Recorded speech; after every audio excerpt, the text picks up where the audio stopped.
Hello and welcome to Alternative Radio Cardiff. Today I'm here with Nick Pendry. How you doing, buddy? What's going on? Everyone alright? We're also with Simon Little, who is the owner of the Brew House. Well, co-owner. You can't take full whack for us. Craig will go mad. Craig will go mad, yeah. There's two of us, yeah. The Philharmonic, the Retros, and what was that I heard about Lava Lounge? Yeah, we used to have Lava Lounge back in the day. That was our baby. That's how we started in business. Because I always remember that place because it was downstairs. So out the back of Brew House. If you've ever been to Brew House, there's the amazing seating area out the back. And then downstairs, it was the Lava Lounge. I remember going there when I was like 17. Sorry, Simon, to say. I'm happy to say as well, Simon, I've caused trouble in every single one of those bars as well. So I'd be disappointed if you hadn't. Thank you for the stage. But how are you, all right? Yeah, very well, thank you, yeah. How's lockdown treating you, Simon? Well, as you can see by my waistline, it's treating me very well. No, it's hard work. It's really hard work to go from being busy all the time. Yeah, because you were mental to busy. Nothing. Yeah, is really hard. And we thought we were sort of back on the horse back in September, and I thought that, and then all of a sudden the rug's pulled, and we've still got no real idea where we're going. So, there's talk of some dates in the summer, but I don't think, well, we'll see, but there's no end in sight, is it really? Not really. For us, the problem is indoors, 2 meters apart with no music and no crowds is just not what we're completely about. Noise, crowds, drinking, absolutely. All of that. When I was in here on a Saturday playing to about 400 or 500 people, and it's great. It's such a good laugh. Yeah. But what people don't realise is that in England, you can't have live music indoors when the pubs were back open, back in the summer. But there was guidelines. Drakeford actually made it illegal, didn't he, to have live music and DJs? Yeah, well, we put a big screen up on our stage to sort of protect the audience from any coronavirus particles. Yeah, something like that. And we were told in no uncertain terms that we couldn't do it. So really, we were a little more than the library that sold a few beers, and that was it. Because this is a big old place. Yeah. To put the electric on and the staff in here, it's not worth it, then, isn't it? When you got 2 meters. And when they said 10 o'clock finish, that was the final blow for us. Really, it just didn't work, and we probably do 80% of our business after 8-9 o'clock at night. So it's and crowds and all the things that we want to do, we can't do. So until it will happen again. It will. Oh, too right. But how did the Brew House, Philharmonic, and Retros all come about? How did you start everything up? Where did it come from? Well, Craig, my partner, we're old rugby buddies from. We were living in Swindon at the time. This was back in. Oh, I'm from Wantage. Back in the 90s. Oh, there we go. Oh, all right, okay. I'm the odd one out there now, mate. Merthyr. Let's not talk about that. Yeah, we'll gloss over the rugby at the weekend, but. Hey. Yeah, well, we both lived in Swindon. We travelled to play at Newbury. We travelled all over the country. So you became good mates from rugby? Yeah, absolutely. And with the idea of, let's open a bar. Well, Saturday, what are you doing tonight? Oh, there's nowhere to go. There's nowhere different. And we got an opportunity we were both in our jobs, and we both got opportunities to leave. And we took on an old furniture furniture shop, rather, in the middle of Swindon, right next door to Wetherspoons. And it was quite a sort of happening place at the time, and everybody said, "What are you doing next to Spoons? You don't want to be in there. Everybody will be in next door. Nobody will come to you." Well, it turned out to be a masterstroke, because everybody went in there for a cheap beer, had a couple of pints, and thought, "This is a bit boring. What's going on?" We can hear the noise, the banging music next, and we stuck to 70s and 80s music. Unashamedly, that was it. And we played. We had a tagline of something like, "If you think we're there for you. If you think you're too old to go into town, that's." And was that where the concept of Retros? Yeah, we were just about to say 70s, 80s, and Retros 90s. That's right. Yeah. So we had Lava in Swindon, and it went off a treat. It was brilliant, and we just played 70s and 80s music. We did nice food, good service. Well, that's a good niche, though, isn't it? Yeah, and it was great. And we got an opportunity here in Cardiff. Craig's a Barry boy. Always lived for quite a bit of his formative years in Barry. Knows Cardiff quite well. He said, "Oh, Sid," he said, we've got a opportunity in Cardiff. brewery quarter. There's a space down there, and we came to have a look, and it just looked like a cave. It was the old Hard Rock Cafe, wasn't it? No, this was the old. Yeah, this was the old. Yeah. No, but Lava Lounge now downstairs. Lava was. There was nothing in there. It was just the. So you did it all out, yeah? Yeah, we fitted it out. We went for the same concept, and after it took a little while to get going because going down the stairs, people looking to see what's going on. But it flew. It absolutely flew. And what people didn't know as well, Gavin and Stacey was filmed in there. That's where Gavin and Stacey had their first date. Gavin and Stacey met there, so it wasn't in Leicester Square. It was in Lava in Cardiff. So I recognised it as well when you looked at it, and they do have they pass off a lot of Cardiff bars as Essex bars, don't they, as well in there? And oh yeah, everything is filmed in Wales. Yeah, so Gavin and Stacey's first date was in yeah. Just that's bonkers. Yeah. That's history. Yeah, and we've had. I think we had Stacey's Hen Night in Iota, which was the bar that was the incarnation of retro before it was retro. Right. Okay. Yeah. And we've done 2 or 3 different ones, stags and hens and bits of Gavin and Stacey over the years. Yeah, but it started with somebody coming to us and saying, "Can we hire your place on a Monday afternoon to do some filming?" We went, yeah, too right, you can. Not exactly busy, and it went on from there. So brilliant. Yeah. So what came first? So we had Lava Lounge first. That's the way you went. Yeah, Lava in Swindon. Yeah. We opened one here in Cardiff, and we had one at the bottom of Wine Street in Swansea as well that we opened. Yes. Yeah, I remember that. Oh, yeah. Wine Street was good back in the day. Oh, yeah. It was brilliant. Wine Street was like Wembley Way on Cup I have never Final been day, out. wasn't it? You've never experienced Wine Street? I've never experienced just one Swansea. strip. It's just one strip. They close off the strip. It's like a wet pissing down Mali or something. Yeah. Just one strip, you go up there. Yeah. Well, that's good. And then you moved on to... So you had this down in Swansea, and then obviously you've opened up... Was it Retros then after that? Yeah, it was an old student bar called Moloko on Mill Lane there, and we got an opportunity to take that on, and we thought that we would just run it as a student venue, and it was so run down that we really didn't want to put our name to it. It was so bad. So we turned it into a bit of a sort of swanky cocktail bar and club called Iota. I remember the name of that. It was just at the time they were building the St David's Centre, and the Toll Town Centre was under. Of course, it was Toys R Us and the ice rink. Yeah, yeah, and we had a constant battle with dust and noise and mess and people not really sort of buying into what we're trying to do, and so we eventually turned that into Retro. So Retro's actually been going for 12, 13 years. And what a place it is as well. It's a good laugh. What a place. You got a variety of characters in there. But it's funny, right? So when I first came down here to Brewhouse, I'm from Merthyr Tydfil. So when I first came here, doing my gigs here, I never realised the DJ here and the DJ in Retros were the DJs of my hometown club, Kirkhouse. The cooler. So when I come here, Sean J's up there, then Robbie's up there. And I'm like, what's going on? It's just like I can't escape Merthyr people now. Yeah, great lads, yeah. They've been with us a long time. So who had the idea for Brewhouse? Who wanted the live music? Well, we were looking for something.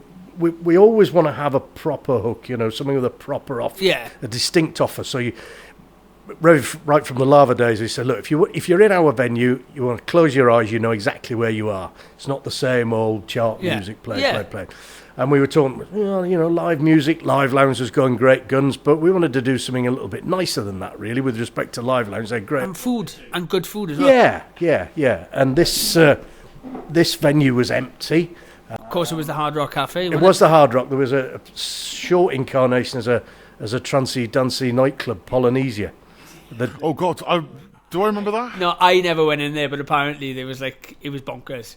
Wow, I remember Insomnia over the road as well. If you remember that. Oh yeah, 6 o'clock in the morning, wasn't it? Yeah. Apparently. Well, I never went there. Yeah, so the space was available, and our idea was that, traditionally, if you go out to watch a band in a pub, you've got to wait until the menus come in, and it's 9 o'clock, and there's a guy on there going 1 2 1 2 and testing, and it's a real, it's just a bit of a nuisance, isn't it? And particularly when you get a few miles on the clock, you don't want to be staying out till 2 3 o'clock in the morning because you've got responsibilities the next day.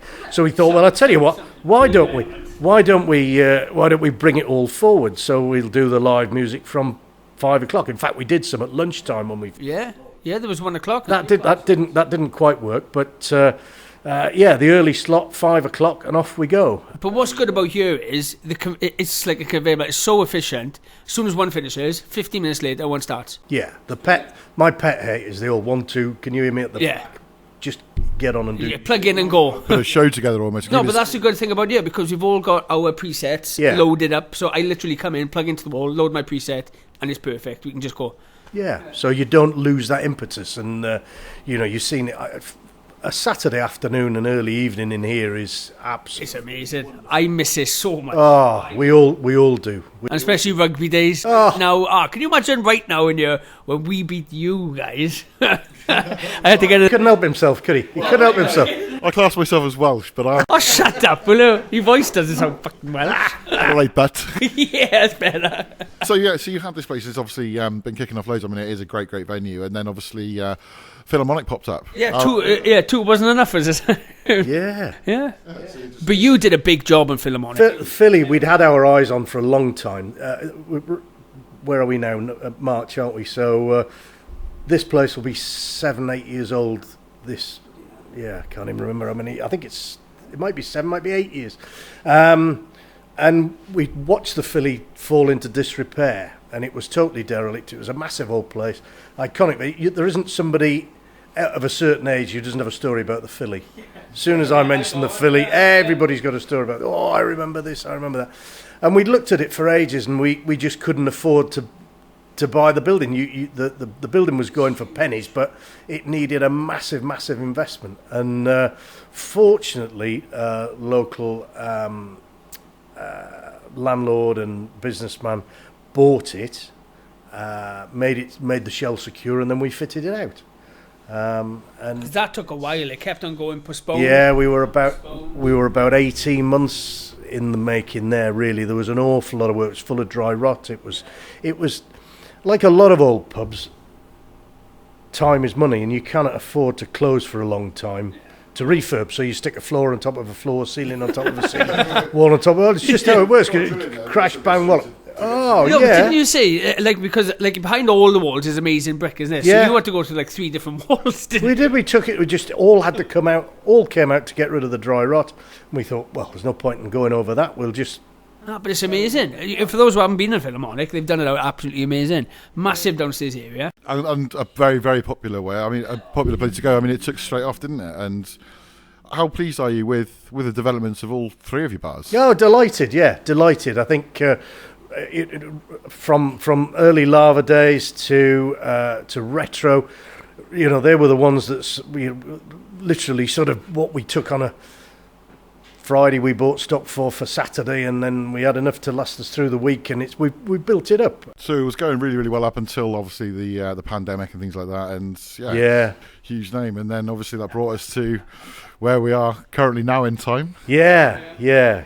Treading water, which is a real shame. It's the furlough's handy to keep the gang together, as it were. But people it's just like any sport. You lose your match fitness, you lose your sharpness, everything else. It's going to be. But I can see I'm sat here. We're actually sat here in the Brew House right now. Socially distance, by the way. Socially distance, of course, and there is quite a lot of work going on at the moment. What are you doing in here? Well, just catching up with jobs that we never really get a chance to do. And like he said, when he's in here, he's not in the fridge. Well, exactly. That's right. Yeah, and it's not really working that well, as you can see. But we're just trying to do a few jobs. Our toilets have never been the best, so we're refurbing those. We're just doing jobs that, like the cellar, the dispense, lots of things that take time that we can't afford to close for, and we wouldn't want to close because we.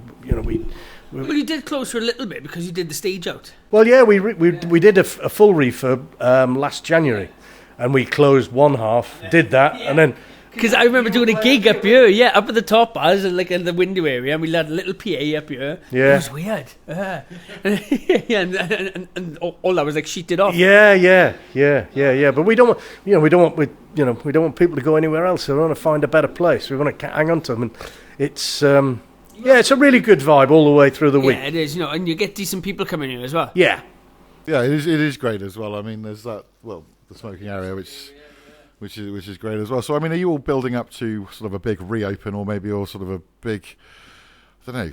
What are you going to do when everybody's released? This scares me because he can't just reopen straight away because people will go mental and die. He's got to ease us into it, hasn't he? So, But have you got any particular plans for it? Well, we're just waiting for a date, really. I suspect that it will be.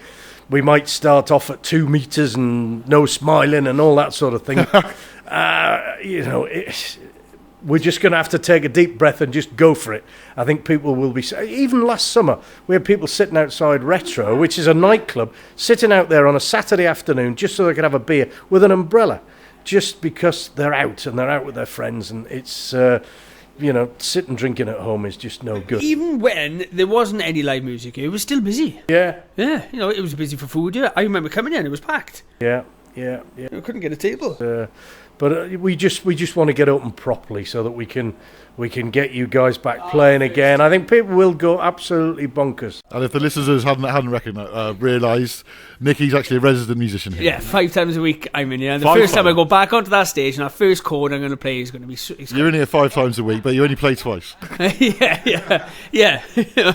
The amount of bloody cocktails I drink in here is ridiculous. So the future for the Empire that you've currently got going on in Cardiff, then, what do you what does it look like? Well, I think once everything's open, obviously. Well, we're lucky to have 3 terrific venues within a very small radius, so it's very handy. I live in town as well, so in terms of looking after them, we've got some great staff. We've got a lot of people who've been with us quite a long time, actually. Like Rory, Mike, Tom. Yeah. Well, Nick Newman, when we had Lava, used to run the yard.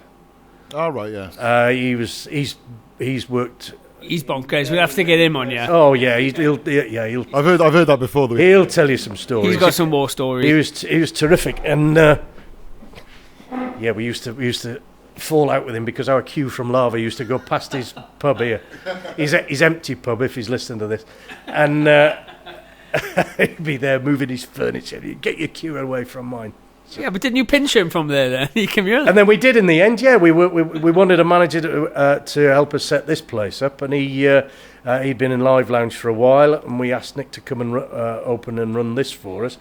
Then he went to the Philly, opened that for us, run that for us, and then he broke his leg on his bike. Yeah, slipped off his bike, broke his leg. Lance Armstrong. But he's all right now. He's bombing around, and Michael is our manager here. Michael Haygarth, who is absolutely terrific, and his team are second to none. And the Philly. I can't say a bad word about our staff. Our staff are absolutely. Well, you're lucky to get such good staff, really, isn't it? Because every other bar I go into, there's like a conveyor belt of staff. There's like someone new every time. At Brew House, they always seem to have this core team. We try to look after people. If they work hard, then we look after them. We try and make it a bit of fun. And one of the people you do look after when you were all open and going was live musicians as a whole. Yeah. And where's your? You're obviously supporting these guys quite a lot and giving them a home as well. Like, do you push sort of live music in terms of their original stuff, or what's your plan with that? No, live music, like original stuff for you was a bit hard, Nick. Because you used to have an open mic night. Yeah. On a Wednesday, I think it was a while ago. We've tried it, and to be honest, it doesn't really lend itself to that. People want to come in. I moan like mad at all that Nick will tell you. I moan at them all the time. Just play something different. But I'm here all the time, so I hear it all the time. Come on, let's have some new tunes. But everybody's asking for the same things, Wonderwall. Oh yeah. And you got to give the people what they want on the weekends. That's a bit of a pet peeve, isn't it, for some of the musicians that we spoke to? Some people hate it. I personally love it. Great playing the covers, and that was always our idea, that it would be covers, that it wouldn't be. Dare I say it, sort of self-indulgent. This is through my dark period last year and I'm playing this for my granny. We don't want all of that. People come out for fun, so it really is a human jukebox. They're out there. Which is Tony Morley. He is a human jukebox. Taking requests and just giving people a good time, and it's that's why the vibe works. Oh, that's great. I mean, one thing we wanted to do, and I mentioned it to you before the show as well, is we wanted to sort of stream a live practice run, really, with some of the some of the artists out, just to, obviously social distance and all the precautions in place. Maybe just borrow your stage until we're allowed open, just to sort of. I'm sure we could do broadcast something, and, maybe put out a little bit of a online concert, which I've seen a lot of other sort of outfits doing as well. I don't see why not. You got to fire up the speakers because they might die of non-use. Oh yeah, that's a good point. You can have a little run out, can you? We get Sarah Brown on there, Jamie. I'll do it. Me, Jamie, Sarah Brown, all the other guys that have been on the show. So that's they'd love it. They'll be here straight away. And like you said, we did the refurb at the beginning of last year. We were open for 5 minutes and then we were closed. We got fabulous new sound system, fabulous light show. Oh, the lights are amazing. All that sort of thing. So it'd be great to get them going. Should we test that out then? We'll have to have a chat. We'll have to have a little practice, yeah. Have to have a little chat and then. Keep an eye out, guys. Get it going. Yeah. Okay. Well, is there anything else you want to mention before we sign off? Well, no. I said we can't disclose anything, but something's happening soon. You said. So keep an eye out. We'll never stand still. Never stand still. So there's always room for expansion. It's expansion, but we'll tell you when it's confirmed. Big secrets, and I feel very lucky to know what they are. Ah, well, there we are. Then it's not a secret anymore. The empire is growing. Yeah. I don't want to jinx it until the ink is dry. So. You could say it was a major secret. Yeah, but we got the exclusive. That's the best thing about it. That's true. Well, this radio station in Cardiff, Alternative Radio Cardiff, we got the massive exclusive. So we're doing well, aren't we, Nick? Yeah, it's not bad. It's not bad. Very, very exciting stuff, and now we've got three of the bars on there. So, massive bar. That was good. But yeah, Simon, thank you so much for coming. Yeah, you're welcome. You're welcome. Part of Alternative Radio Cardiff, and we'll talk. Well, I wish you luck, and I hope you get back on that stage quick. We'll be back on that stage soon. Now, Simon, thank you very much for letting us come in and do the interview, and condolences to last weekend with the rugby. See, he wouldn't let it lie, would he? He wouldn't let it lie. We with the chorus of "As Long as We Beat the English." Yes. Is, I despair. I used to play that all the time. I know you do. Yeah. The worst thing though is that you class me as English as well, even though I was screaming at the TV for the Welsh. And that hurts even more. But you put an English jersey on. No, you I didn't. played for England. You have. No English jersey that fits me. Right then, well, it's goodbye from me. Goodbye. Goodbye.